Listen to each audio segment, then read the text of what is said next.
అప్పుల బాధలు వెంటాడుతున్నాయా? అయితే 6 జేవిఆర్ వారి జాతిరత్నాలు ధరించండి. హాయ్, వెల్కమ్ టు మనం టీవీ. నేను మీ మనోజ్.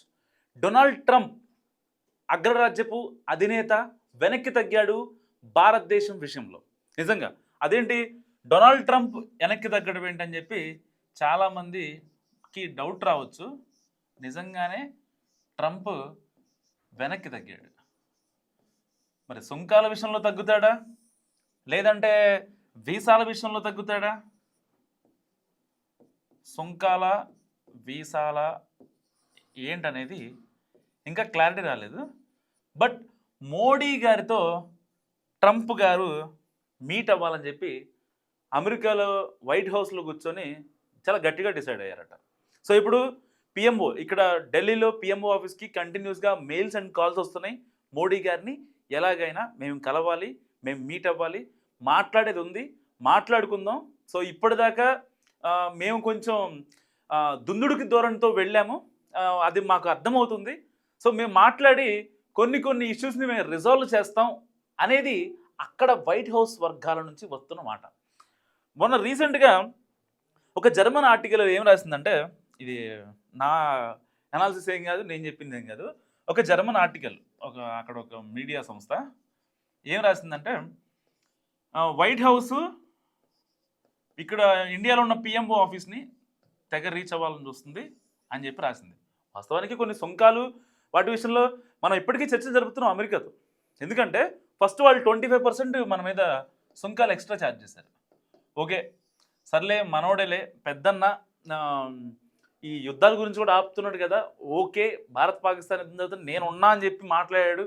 అసలు ఆయన్ని మించిన ఇంకొక పెద్ద మనిషి లేడు అన్నట్టుగా పెద్ద మనిషి తరహాలో కొంచెం ఉండేసరికి మనోళ్ళు, మన ఇండియన్స్ ఏంటి ఎట్లా ఉంటుంది, మా కేంద్ర ప్రభుత్వం అయినా లేకపోతే సాధారణ ప్రజలైనా మన కోసం మాట్లాడితే కొంచెం అరే వీడు మనోడే కదా అనుకుంటాం. దానివల్ల ఈ 25% బేర్ చేసాం. మళ్ళీ మామ ఏం చేసిండు, ట్రంప్ మామ మళ్ళీ ఇంకో 25% వేసిండు.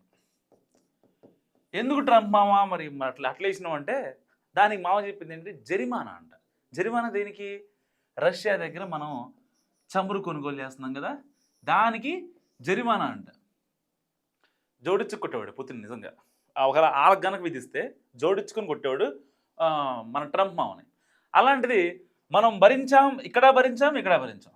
సో ఇక మోడీ గారికి మెంటలెక్కిపోయింది. అంటే ఇంకెన్నాళ్ళు భరించాలి అనే ఒక ఆలోచనతో చాలా స్ట్రాటజికల్గా మూవ్ అయ్యారు. అక్కడి నుంచి సుంకాల విషయంలో, వీసాల విషయంలో, స్టూడెంట్ల విషయంలో, H1B ఎంప్లాయీస్ విషయంలో, ఇంకా ఇన్ని దాంట్లో కేవలం భారతీయుల్ని టార్గెట్ చేస్తుంటే మోడీ గారికి నచ్చలేదు. ఎందుకంటే నేషనల్ మీడియా అయినా ఇటు రీజనల్ మీడియా అయినా ట్రంపరితనాన్ని పదే పదే చెప్తుంటే బీజేపీ కేంద్ర పెద్దలకి, దేశాన్ని పాలిస్తున్న వాళ్ళకి నిజంగా నచ్చలేదు. సరే పార్టీల గురించి మనం మాట్లాడకూడదు, బట్ కానీ మన దేశాన్ని పాలిస్తున్న వాళ్ళకి కొంచెం ఇబ్బందికరమైన పరిస్థితి ఏర్పడింది. అంటే ప్రపంచ దేశంలో భారత్ని ఇంత చులకనంగా చూస్తున్నా సరే మేము ఏం మాట్లాడకుండా చేతులు కట్టుకొని గాజులు వేసుకొని ఉండాలా అన్నట్టుగా బీజేపీ వాళ్ళు చాలా గట్టిగా ఫైర్ అయిన పరిస్థితి. సో అప్పుడు ఏం చేశారు, మోడీ గారు, అమిత్ షా గారు జయశంకర్ గారితో మాట్లాడించే ప్రయత్నం చేశారు. అయినా సరే అవ్వలేదు. దాని తర్వాత కొన్ని చర్చలు జరిగాయి, కాన్ఫరెన్సులు జరిగాయి. ఈవెన్ పిఎంఓ ఆఫీస్ నుంచి కొన్ని వెళ్ళిన మెయిల్స్ ఏవైతే ఉంటాయో, సో ఈ పర్టికులర్ సుంకాల విషయం, ఈ 25% అప్పుడు వెళ్ళినాయి గట్టిగా మెయిల్స్, ఈ 25% అప్పుడు వెళ్ళిన ఏ మెయిల్కి కూడా ప్రాపర్ రెస్పాన్స్ రాలేదు తెలుసా వైట్ హౌస్ నుంచి. సో అలాంటి పరిస్థితి అయినా సరే మనం భరించాం. కానీ కట్ చేస్తే ఇప్పుడు కాళ్ళ పేరడానికి వచ్చాడు ట్రంప్.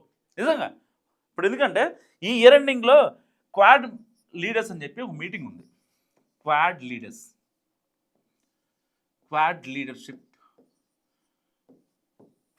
అని చెప్పి ఒక మీటింగ్ ఉంది.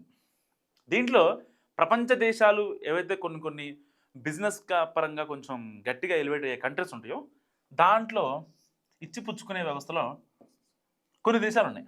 ఒక 25 నుంచి 30 కంట్రీస్ ఉంటాయి, మేజర్ కంట్రీస్. సో వీళ్ళు మాత్రమే భాగస్వాములుగా ఉన్నారనమాట.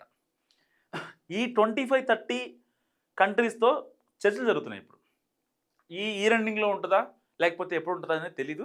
బట్ ఇప్పుడు ఈ ఇయర్ ఎండ్ కనుక ఒకవేళ మిస్ అయితే నెక్స్ట్ ఇయర్ స్టార్టింగ్లో బిఫోర్ సంక్రాంతి ఒక మీట్ ఉంటుంది. ప్రపంచ దేశాల అధిపతులు, కొంతమంది పెద్ద పెద్ద బిజినెస్ మ్యాగ్నెట్స్ వాళ్ళు వీళ్ళు వచ్చి కూర్చుంటారు అనమాట, మాట్లాడుకుంటారు. నెక్స్ట్ త్రైమాసికానికి ఎలా ఫాలో అవ్వాలి, ఏం చేయాలి, ఏంటి, సో తగ్గించుకోవాల్సిన ఏంటి, పెంచుకోవాల్సినవి ఏంటి అని మంచి చెడ్డ కూర్చొని మాట్లాడుకుంటూ ఉంటారు కదా. సో ఆ మీటింగ్కి ఇటు మోడీ, ఇక్కడ ట్రంప్ వస్తారని చెప్పి ఆశిస్తున్న పరిస్థితి. సో ఇప్పటికే అక్కడ వైట్ హౌస్ నుంచి మన దేశానికి కొన్ని మెయిల్స్ వస్తున్నాయి పిఎంఓ ఆఫీస్కి. సో ఎట్టి పరిస్థితుల్లో మీరు అక్కడికి రావాలి, మీరు రాకపోతే మేము కూడా రాము, అక్కడ ఎట్టి పరిస్థితుల్లో మనం కలవాలి, లేదంటే ఆ క్వాడ్ లీడర్షిప్ పక్కన పెట్టేస్తే మనం ఎలా ముందుకు వెళదాం అనేది ఇప్పుడు జరుగుతున్న చర్చ అనమాట. సో దీనికి సంబంధించి ఇప్పటికే మన మీద సొంకాలు వేసినా సరే మనం దేనికైనా రెడీగా ఉన్నాం. కాళ్ళ బేరానికి వచ్చింది. కాళ్ళ బేరానికి వచ్చిన తర్వాత అమెరికాలో ఉన్న వ్యవసాయ ఆధారిత ఏదైతే ప్రొడక్ట్స్ ఉంటాయో ఆ ప్రొడక్ట్స్ మొత్తాన్ని కూడా ఇండియాకి పంపిద్దామని చెప్పి ట్రంప్ చాలా నెక్స్ట్ లెవెల్ స్ట్రాటజీతో ఉన్నాడు ట్రంప్ మామ. సో ఇప్పుడు ఎలాగైనా ఆ 25% ఎందుకు విధించా అంటే చెప్పి రష్యాతో మీరు చమురు తీసుకుంటున్నారు, అది నాకు నచ్చలేదు, దానికి జరిమానాగా నేను ఈ 25% విధించా అన్నాడు. అయినా సరే భారతదేశ ప్రభుత్వం ఏం చేసింది, ఓకే యాక్సెప్టెడ్ అని చెప్పి ఇక్కడున్న రైతులు ఎవరైతే ఉన్నారు, మత్స్యకార రైతులు కావచ్చు, వస్త్ర విషయంలో కావచ్చు, అన్ని రకాల బిలో పోవర్టీ ఉంటారు కదా, వాళ్ళ కోసం ఆలోచించి మన మోడీ గారు ఏం చేశారు, ఓకే ఇబ్బంది ఏం లేదు, మీరు కానివ్వండి, మీరు చేయాల్సింది మీరు చేయండి, మేము చేయాల్సింది మేము చేస్తాం అని ఆయన ఒక రైట్ ఇండికేషన్ ఈ ఒక్క అమెరికాకి కాదు ఈవెన్ ఎంటైర్ వరల్డ్ వైడ్ కంట్రీస్కి ఇచ్చేశారు మోడీ గారు. సో దాని తర్వాత కొన్ని కాన్సిక్వెన్సెస్ జరిగాయి. ఇటు చైనా అధ్యక్షుడు, అక్కడ రష్యా అధినేత ఆయన పుతిన్ గారు, ఇంకా మోడీ గారు, వీళ్ళు ముగ్గురు కలిసరికి మోడీకి మండిపోయింది. సో ప్రపంచవ్యాప్తంగా మరో కూటమి ఏర్పడిద్దా అన్నట్టుగా ట్రంప్కి కొంచెం అర్థమైంది. దాని తర్వాత కొంచెం జంకాడు. మళ్ళీ ఏం చేశాడు, దాని తర్వాత ట్రంప్ తగ్గాడు అని అనుకున్న టైంలోనే మళ్ళీ ఒకసారి తాజ్పావంలో వెళ్ళేసి నిలబడ్డాడు. మళ్ళీ ఏమన్నాడు, ఈ H1B వీసా విషయంలో $1,00,000 కడితేనే, లేదంటే లేదన్నాడు. మళ్ళీ తర్వాత అక్కడ ఉన్న స్టూడెంట్స్ మీద పడ్డాడు, కొంతమందిని వెనక్కి పంపించే ప్రయత్నం చేశాడు. సో ఇలాంటి కాన్సిక్వెన్సెస్, డిస్టర్బ్డ్ డెసిషన్స్ తర్వాత ఇక ట్రంప్ ఏమీ చేయలేని పరిస్థితులు, అంటే భారతదేశాన్ని మనం ఏ విధంగా కూడా మనం ఇన్ఫ్లుయెన్స్ చేయలేము, మన ఫ్యాక్టర్స్ ఏమీ కూడా వాళ్ళ మీద ప్రభావితం అవ్వట్లేదు అనే ఒక్క రీజన్తో ఇప్పుడు కాళ్ళ బేరానికి వచ్చాడు. కట్ చేస్తే మోడీ గారితో మీటింగ్, దట్ ఈజ్ మోడీ అని అంటున్నారు ఇప్పుడు. నిజంగా మోడీ గారితో ఎలాగైనా మీటింగ్ అరేంజ్ చేయండి అని చెప్పి అక్కడ వైట్ హౌస్లో ఎవరైతే ఉంటారో ఆ ఆఫీషియల్స్కి మొత్తానికి చాలా గట్టిగా మన ట్రంప్ మాట్లాడుతున్న పరిస్థితి. ఎలాగైనా సరే మాట్లాడండి, ఎవరితో మాట్లాడతారో మాట్లాడండి, ఇక్కడ ఎంబసీ నుంచి జైశంకర్ కనెక్ట్ అవుతారా, ఇక్కడ ఎంబసీ నుంచి పిఎంఓ కనెక్ట్ అవుతారా, లేదా జైశంకర్ నుంచి మోడీకి కనెక్ట్ అవుతారా, ఇంకెవరినన్నా బిజినెస్ మ్యాగ్నెట్స్ లైక్ అంబానీ వాళ్ళని ఎవరినైనా టచ్ చేసి మాట్లాడతారా, మీ ఇష్టం, బట్ నాకు మోడీతో మీటింగ్ కావాలి, ఆ మీటింగ్ నాకు చాలా ఇంపార్టెంట్. అథారిటీ దారేదిలో సినిమా డైలాగ్ ఉంటుంది కదా, నాకు ఎట్టి పరిస్థితుల్లో కమిడియన్తో చెప్తాడనమాట పవన్ కళ్యాణ్, ఎట్టి పరిస్థితుల్లో నాకు ఈ స్టేషన్ కావాలి, ప్రతిదానికి కాస్ట్ ఉంటుంది కనుక్కో అని చెప్తాడు కదా. సో ఇప్పుడు ట్రంప్ మావ కూడా అదే బాటలో మాట్లాడిన పరిస్థితి. పర్టికులర్గా ఇప్పుడు ఆయనకి మోడీతో మీటింగ్ అనేది చాలా ఇంపార్టెంట్. ఎందుకంటే ట్రంప్ మావకి బేసిక్గా మన మీద ఉన్న కోపం కంటే అమెరికాలో ఎవరైతే బిజినెస్ మ్యాగ్నెట్స్ ఉంటారో, కొన్ని అంటే ఈ ఉంటాయి కదా సాఫ్ట్వేర్ కంపెనీస్ కావచ్చు, ఇంకా ఈ మెషినరీ యంత్రాలు తయారు చేసి కావచ్చు, ఇంకా చాలా మ్యానుఫ్యాక్చరింగ్ యూనిట్స్ అధినేతలు, పెద్ద పెద్ద బిజినెస్ చేసేటోళ్ళు, వాళ్ళందరూ ప్రెజర్ ఎక్కువ అవుతుంది, బాగా ఫుల్ ప్రెజర్ వాళ్ళు. ఇప్పుడు ఎందుకు ప్రెజరు, ఇండియా కంట్రీలో 140 కోట్ల మంది ఉన్నారు, 140 కోట్లు, దాదాపుగా 80% మధ్యతరగతి వాళ్ళే. సో ఈ ఎవరైతే ఈ బిజినెస్ చేసేటోళ్ళ టార్గెట్ ఎవరు, ఈ 80% మధ్యతరగతి వాళ్ళు. కాబట్టి వాళ్ళ టార్గెట్ మొత్తం ఇప్పుడు మన ఇండియా మీదే ఉంది.